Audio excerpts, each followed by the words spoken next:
मायूस सोचे रहे। We have to put Pakistan.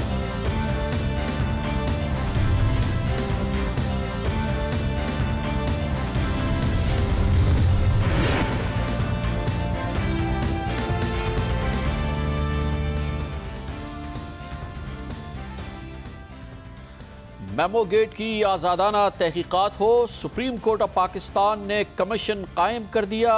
3 हफ्ते में तहकीकात मुकम्मल की जाए। आज सुप्रीम कोर्ट में निक्सन के वाटरगेट स्कैंडल की बाज़गश्त बारहा सुनी गई।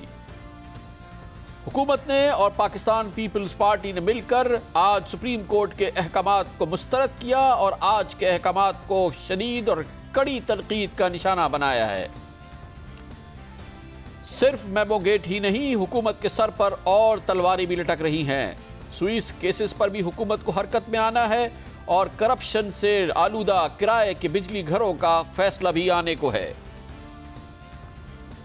सुप्रीम कोर्ट एक तरफ जरदारी मुखालिफ सियासी तूफान नजर आता है, नवाज शरीफ, इमरान खान, और दूसरे इस सियासी तूफान में जरदारी के मुखालिफ नजर आते हैं।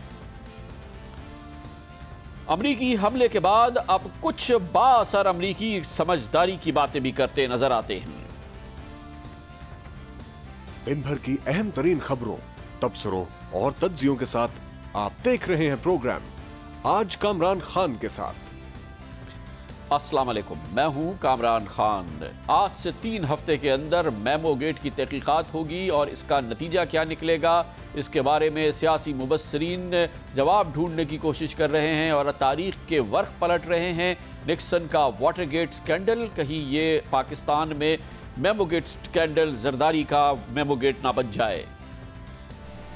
I shall resign the presidency effective at noon tomorrow. Vice President Ford will be sworn in as president at that hour in this office. ये जो मंजर आपने अपनी टेलीविजन स्क्रीन पे देखा, ये है 8 अगस्त 1974 को, जब अमेरिका बल्कि दुनिया की तारीख रकम की गई, जब अमेरिका के सदर रिचर्ड निक्सन ने अपने ओहदे से इस्तीफ़ा दिया। उन पर इल्ज़ाम था कि उन्होंने मुखालिफ सियासी जमात को टेप किया, उनके खिलाफ साजिश तैयार की। रिचर्ड निक्सन मजबूर हुए, इससे पहले कि कांग्रेस उनका मुआवजा करती, रिचर्ड निक्सन ने अपने ओहदे से इस्तीफ़ा दिया। आज ये इसलिए याद ज़्यादा आया कि आज सुप्रीम कोर्ट ऑफ पाकिस्तान में उस पिटीशन की समाअत हुई जो दायर की थी जनाब नवाज शरीफ और उनकी पार्टी के दूसरे रहनुमाओं ने, जिसमें सुप्रीम कोर्ट ऑफ पाकिस्तान से इस्तदा की गई थी कि मेमो गेट की भरपूर तहकीकात की जाए और इसके असल किरदारों को, मुल्ज़मान को उनकी जड़ तक पहुंचा जाए। सुप्रीम कोर्ट ऑफ पाकिस्तान में आज इस सिलसिले में बहुत अहम समाअत हुई है और इस समाअत के दौरान बारहा इस वाटरगेट स्कैंडल की और इससे मुंसलिक उमूर की बाज़गश्त सुनाई देती रही। आज सुप्रीम कोर्ट ऑफ पाकिस्तान ने आज की समाअत के बाद वो हुक्मनामा जारी किया जिसकी तवक्को की जा रही थी, क्योंकि भाई सवाल पूछा गया था कि सुप्रीम कोर्ट ऑफ पाकिस्तान इस मामले को कैसे टैकल करेगी और इसकी तहकीकात कैसे होगी। आज 10 नुकाती hukamnama supreme Court of Pakistan ने जारी किया। 10 हुक्म दिए हैं सुप्रीम कोर्ट ऑफ पाकिस्तान ने, जिस पर अमल करना पाकिस्तान के हर इदारे पर लाजिम है। हुक्म नंबर 1 ये है कि सदर पाकिस्तान, वफाक, army chief, DGI Husain Haqqani और मंसूर एजाज 15 दिनों में तहरीरी जवाबात दाखिल करा दें।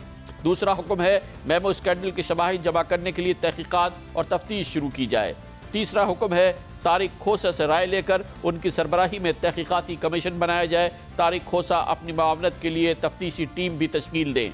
हुक्म नंबर 4, कमीशन 3 हफ्ते में तहकीकाती रिपोर्ट अदालत में जमा कराए। हुक्म नंबर 5, तहकीकाती कमीशन मालूम करे कि मेमो से क्या फ़वाइद उठाए जाने थे।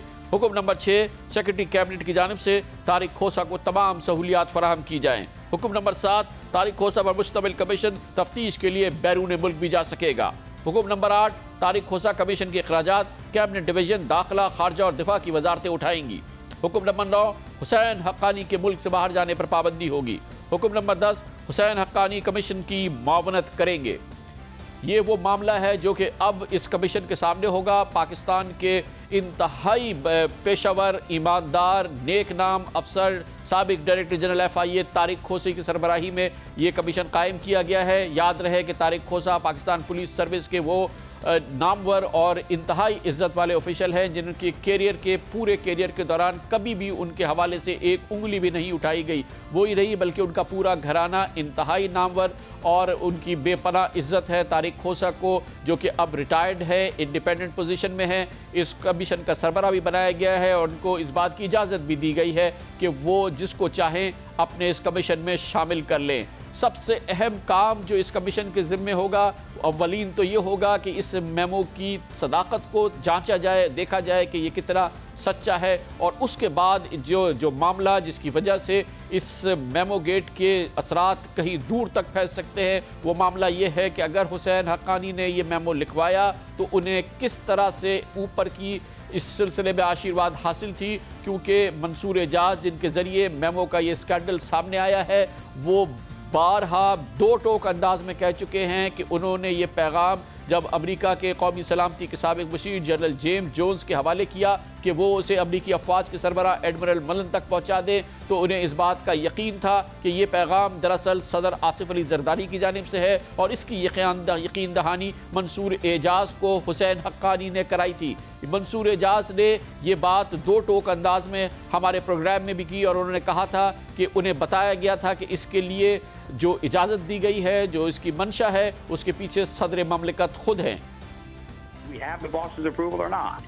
And he said, you have the boss's approval. I have the boss's approval. I, Hussein Haqqani, have the boss's approval.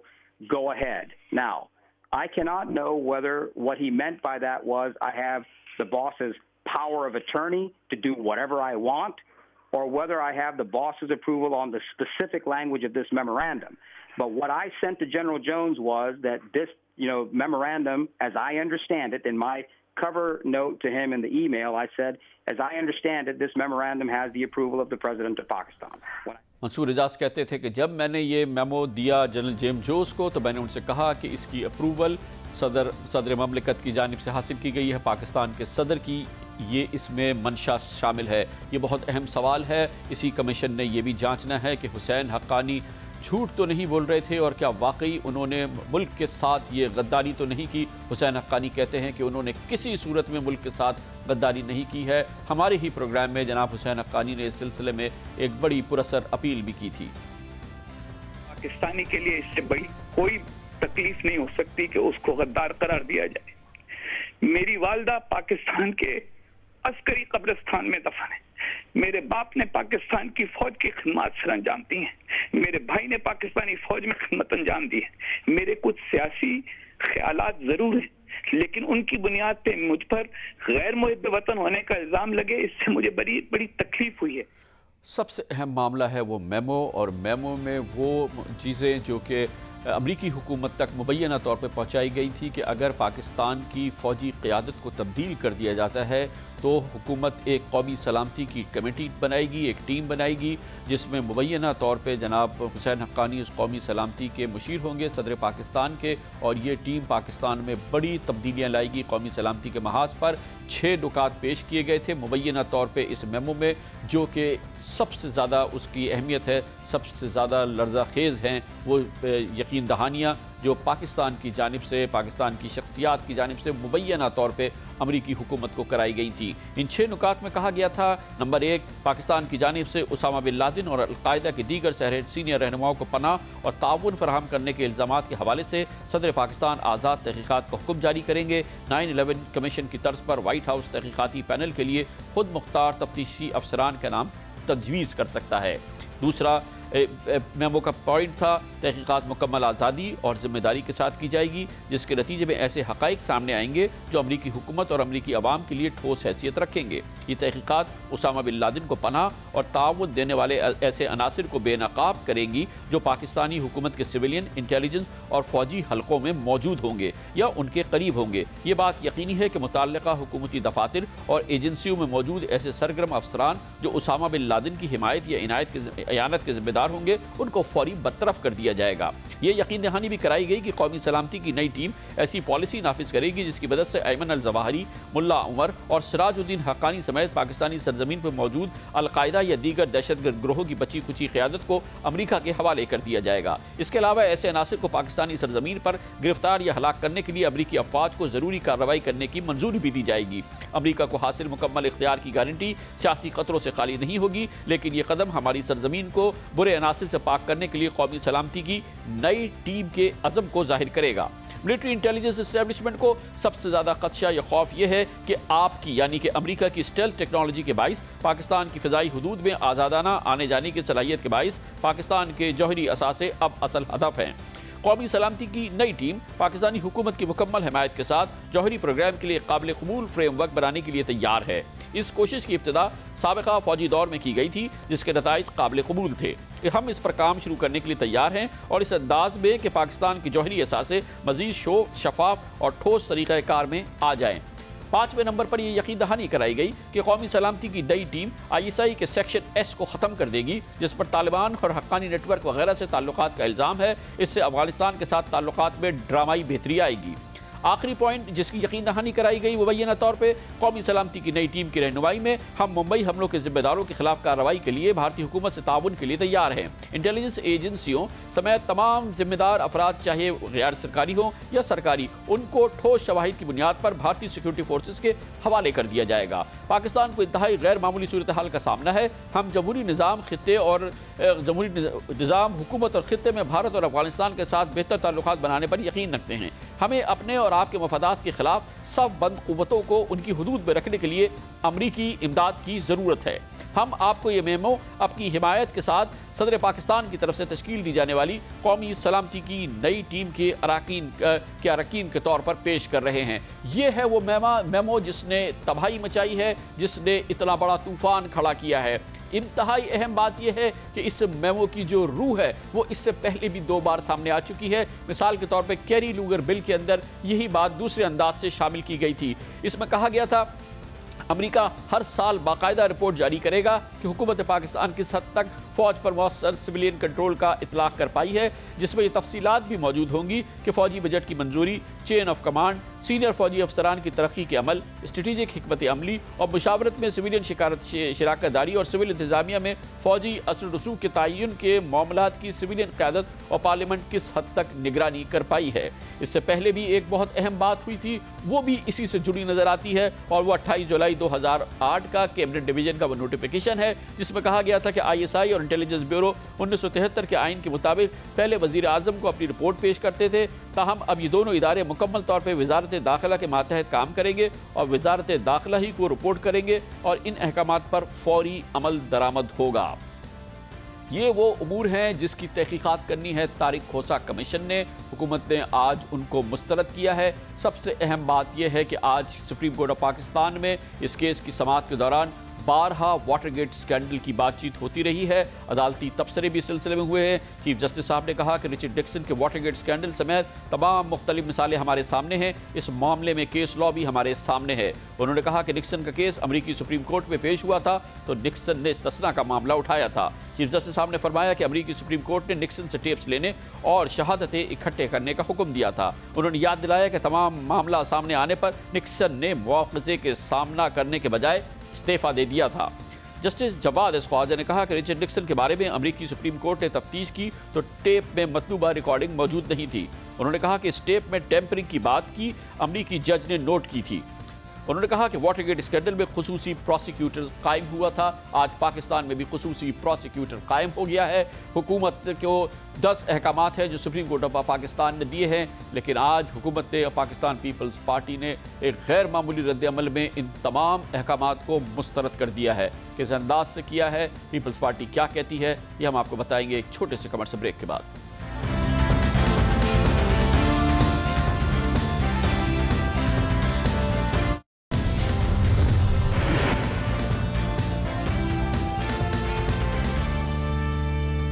Welcome back. हुकूमत समझती है कि हालात बहुत ज़्यादा ख़राब हो रहे हैं। पाकिस्तान पीपल्स पार्टी भी ये समझती है, इसीलिए गैर मुतवक्का रद्द-ए-अमल आज देखने में आया है सुप्रीम कोर्ट ऑफ पाकिस्तान के अहकामात का। आज पीपल्स पार्टी और हुकूमत के वज़रा एक जगह इकट्ठे हुए।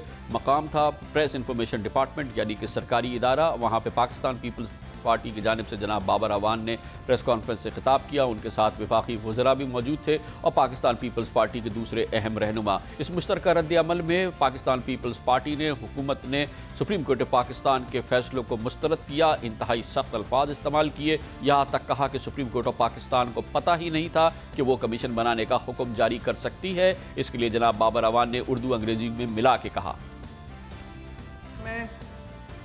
कमीशन तश्कील देने का सिर्फ एक कानून है।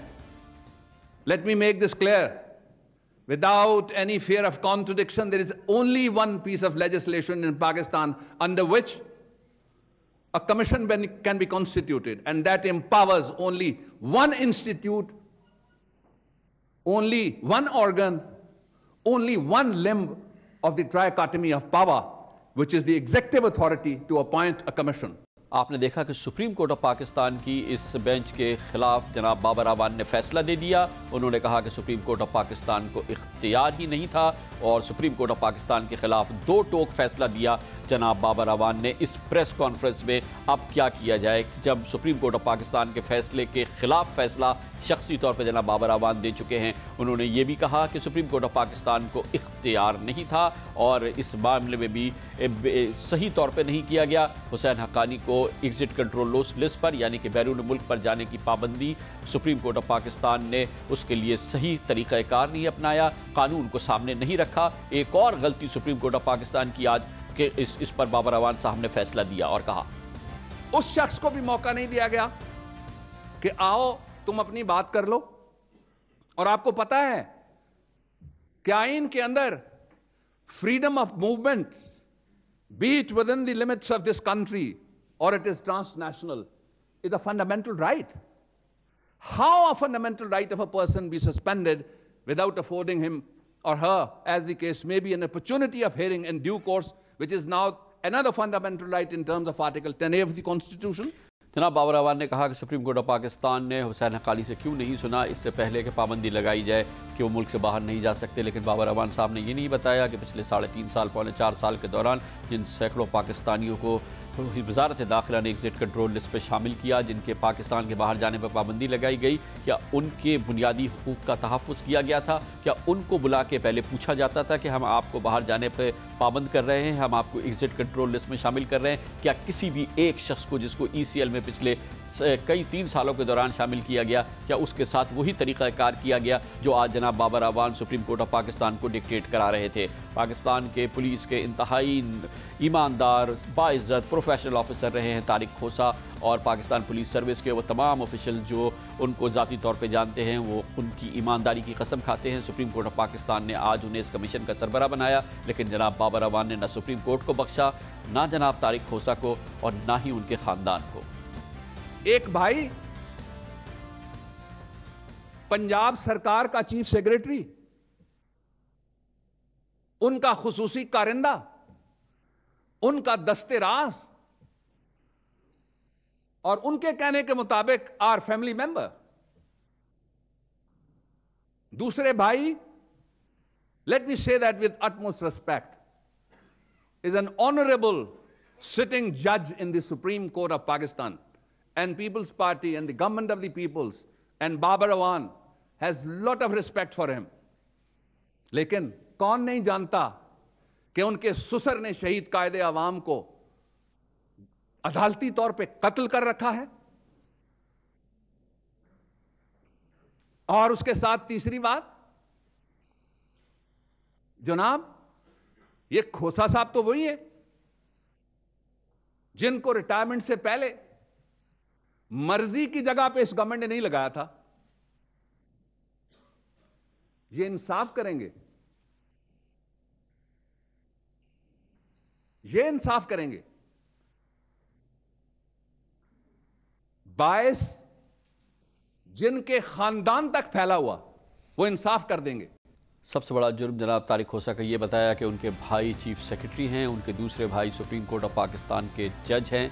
सुप्रीम कोर्ट ऑफ पाकिस्तान के आज कलीदी अहकामात की धज्जियाँ बिखेर रहे थे जनाब बाबर आवान ने। आज उन्होंने बारहा इल्ज़ाम लगाया कि जनाब नवाज शरीफ ने, जो आज सुप्रीम कोर्ट ऑफ पाकिस्तान में पिटिशनर की हैसियत से पेश हुए थे, उन्होंने सदर पाकिस्तान पर गद्दारी का इल्ज़ाम लगाया है, जनाब जरदारी पर गद्दारी का इल्ज़ाम लगाया है। हमने बहुत गौर से आज जनाब नवाज शरीफ की जो गुजारिशात थी सुप्रीम कोर्ट ऑफ पाकिस्तान में देखी, जो की गई थी, उनका हमने बहुत गौर से जायज़ा लिया। हमें कहीं पर भी ये सतरें नज़र नहीं आई जिसमें जनाब नवाज शरीफ नाम लेकर सदर जरदारी के बारे में कह रहे हो कि उन्होंने गद्दारी की हो। उन्होंने कई बार ये कहा कि इस पूरे मामले की तहकीकात होनी चाहिए और इसकी जड़ तक पहुँचनी चाहिए। आज ही इस प्रेस कॉन्फ्रेंस के दौरान जनाब बाबर आवान ने और पाकिस्तान पीपल्स पार्टी के दूसरे रहनुमा जिन्होंने इससे खिताब किया, इस प्रेस कॉन्फ्रेंस में बारहा कहा, बार बार वही बात याद दिलाई जो इससे पहले भी याद दिलाई जाती है कि जनाब नवाज शरीफ और उनका ख़ानदान पाकिस्तान से जलावतनी इख्तियार कर गया था। पाकिस्तान से उन्होंने समझौता, पाकिस्तान के फ़ौजी हुक्मरान से उन्होंने समझौता किया था, पाकिस्तान से वो भाग गए थे। बार बार उसका जिक्र हुआ है। पाकिस्तान मुस्लिम लीग नून की जानिब से गो के इस बारे में मुतअद्दिद बार मुख्तलिफ बयान दिए गए हैं, लेकिन इस सिलसिले में पाकिस्तान मुस्लिम लीग नून का जो सबसे ठोस रद्द अमल था वो कायद हिज़्ब इख्तिलाफ जनाब चौधरी निसार अली खान ने फैसलाबाद के जलसा आम में दिया था। वो जो कहते हैं कि फलां वक्त में मियां नवाज शरीफ मुल्क छोड़ के जद्दा चले गए, एक फौजी हुकूमत थी, तुम मुझे ये तो बताओ कि तुम्हारी लीडर के सामने क्या मजबूरी थी सन 1999 से लेकर 2008 तक बेनजीर भुट्टो किधर गायब थी, और ये जो बड़े 30 बार खान ऐवान सदर में बैठे हैं, 2004 में जेल से निकले, फिर जब तक मुशर्रफ का हुकूमत रही उसने मुड़ के पाकिस्तान की शक्ल नहीं देखी। हमें उम्मीद है कि जनाब बाबर आवान इसका भी जवाब देंगे। लेते हैं कमर्शियल ब्रेक और उसके बाद जिक्र करते हैं कि सिर्फ मेमो गेट नहीं है, पाकिस्तान पीपल्स पार्टी की हुकूमत पर तलवार जो लटक रही है वो हालिया दिनों में एनआरओ नजरसानी केस जो मुस्तरद हुआ है, स्विस अदालतों को ख़त लिखना है फौरी तौर पर कि वहाँ पर मौजूद मनी लॉन्ड्रिंग के केसेस का दोबारा इजरा किया जाए। किराए के बिजली घरों का केस भी इस वक्त फाइनल स्टेज में है। जनाब यूसुफ रजा गिलानी के काबीना के सबसे अहम रुकन और सबसे अहम इत्तेहादी पाकिस्तान मुस्लिम लीग खाफ के रहनुमा इस केस में हुकूमत की करप्शन के खिलाफ गवाह बन गए हैं। इसका भी फैसला आने को है, इसका जिक्र करते हैं कमर्शियल ब्रेक के बाद।